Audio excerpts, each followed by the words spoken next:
Welcome back. I am the Electrical Code Coach from electricalexamcoach.com.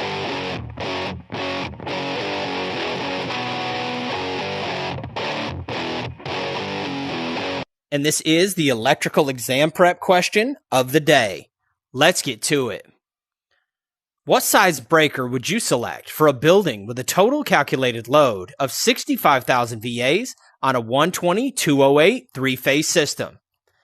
The options were A, 300, B, 225, C, 200, or D, 180.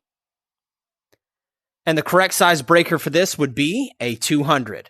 Let's take a look at the math and how we convert this 65,000 VAs over to amps in order to size this breaker.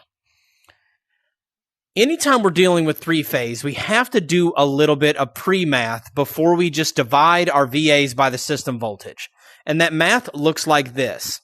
We're going to take the system voltage multiplied first by 1.732, which is the square root of 3.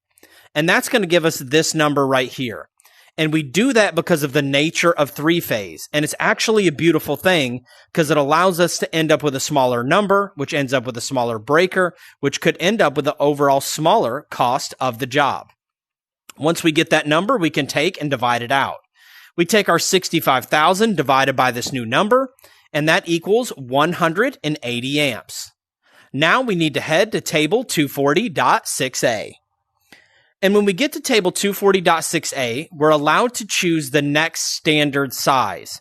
Our amperage would fall about right here at 180, but they don't make a 180 amp breaker. So we're actually allowed to choose the next size up and put this on a 200. I am the Electrical Code Coach, and my bargain is that these videos will add value to you, and you will in turn add value to others. Let's get to it.